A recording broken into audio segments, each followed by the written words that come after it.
Thanks, Last Count Corla. I cannot remember the last time we had a debate on the housing crisis, on the rental crisis, on the homelessness crisis, where the Minister for Housing stayed for even half of the debate. Even half the debate.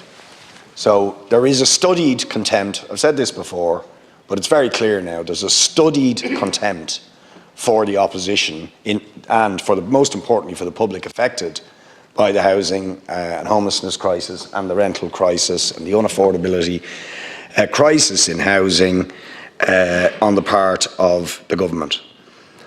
And it is quite extraordinary that in the brief time that he was here, that he could claim the government's policies were working and spend most of his time slagging off the opposition rather than acknowledging the dire crisis that we are facing.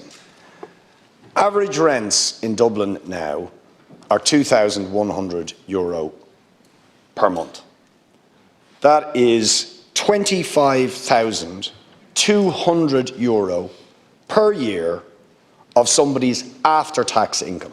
After they've paid tax, they have to pay €25,000 in rent. So what does that work out as a percentage of the average worker's income? Never mind hundreds of thousands of workers who earn way below the average, but even of the average workers. That means the average worker is paying about 2/3 to 3/4 of their income on rent. It's absolutely crucifying. It's unsustainable for people. And of course, if you were on lower income than that, you're really screwed. But people are being forced to pay it, and those rents have gone up in Dublin by 10% in the last year. Has the government compensated for the 10% cost and accommodation in any of its budget measures? Not even close.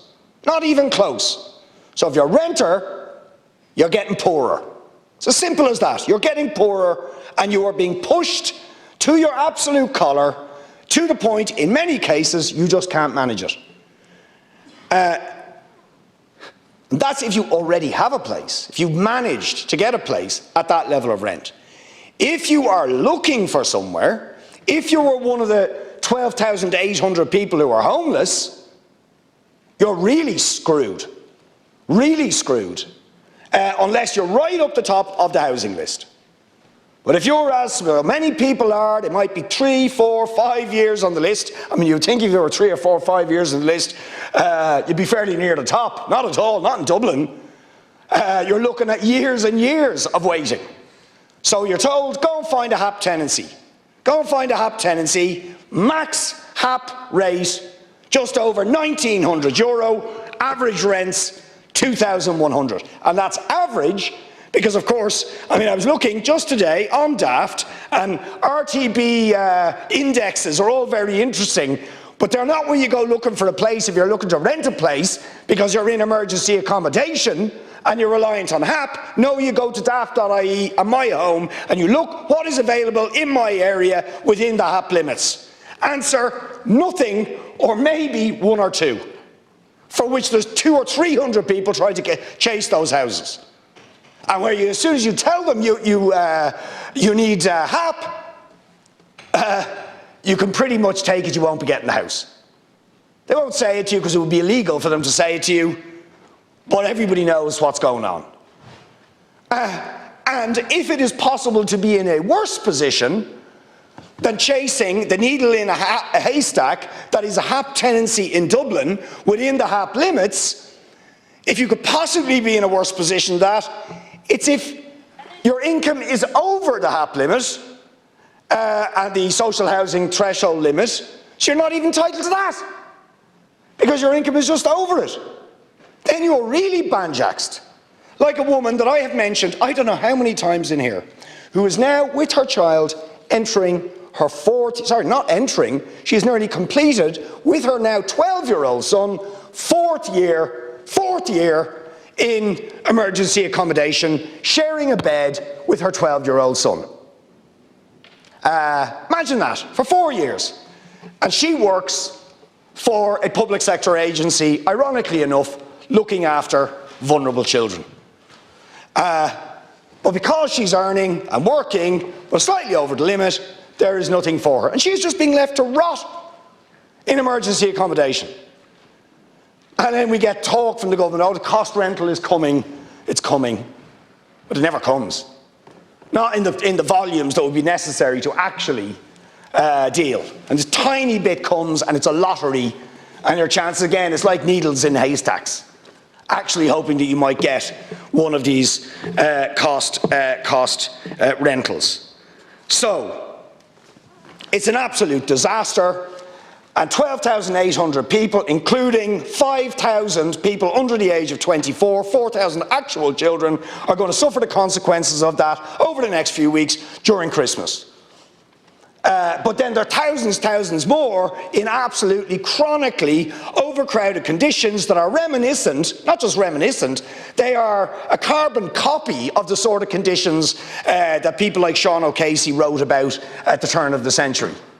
2, 3 generations of people crammed in. People sleeping on couches, people sharing the beds with their children. I had another phone call today from a woman, she's Ukrainian, but she's sharing a bedroom with a number of children. And she's working, trying to go out to work and so on. Absolutely cannot believe the conditions she is living in. But that is just all over the place. All over the place. And the government says, we're not going to do anything about it. So at the very minimum, you could do what Sinn Féin are asking. Personally, we would go a bit further than that. We think rents should be set. Right? They should be set at levels that are affordable. And this is done in many countries in Europe. They set rents and they say, you cannot charge more than this for this piece of accommodation. And that's it. And those rents are set at levels that are reasonably affordable for ordinary people. That's what should happen. It can be done, but just won't do it because the landlords, it seems, have to be allowed, according to you, to charge these absolutely disgusting, obscene rents that nobody could possibly afford, or where they've been crucified to pay them. Why can't you do what they do everywhere else in Europe? And indeed, why can't you control the housing market generally in order to ensure the supply of sufficient social and affordable housing? I went to an ICTU meeting on housing there recently where there was a woman from Vienna, and she was talking about how they had passed, I think, a new thing in Vienna where 60% of all new housing development has to be either social or affordable. 60%. Whereas here we have 10% social and 10% affordable, meaning 80% of what's being built is unaffordable. It's unaffordable for anybody. And therefore the only people who can buy it are big investment funds, who buy it and then charge absolutely extortionate rents. And worse, in some cases, just sit on empty property, because they're only buying it as an investment. And you don't do anything about that either. So in our view, in addition to what Sinn Féin, which we are proposing, to freeze rents for 3 years and to give more back to people in rents, we think we should set rents at affordable levels. Obviously, you should reintroduce not just a temporary eviction ban, but a no-fault eviction ban, full stop. Because as Deputy O'Callaghan said, in most of civilised Europe, in countries that don't have particularly left-wing governments, but where they just have a proper rental market, if you pay your rent, you don't get evicted. You're not put through that misery. But here, no, it's okay, it seems, to put people out in the street who've done absolutely nothing wrong. And the trauma that people have to go through, it's just shocking. I mean, I'm sure the Minister knows this, and if he doesn't know, he really should. The trauma is involved with families or elderly people, people with children, kids at school, being forced through that trauma and then left trapped in homelessness, often for years. But it's absolutely shocking, damaging the well-being and mental health of those children and those families for years to come, sometimes doing permanent damage to their sense of well-being. And we're allowing it to happen. We don't have to allow it to happen. You can just say, it's not happening. We're not allowing this to happen. and actually get the state to properly intervene and say this isn't a market, this is a basic human right, and we're going to make sure that right is going to be available for everybody. Affordable, secure housing.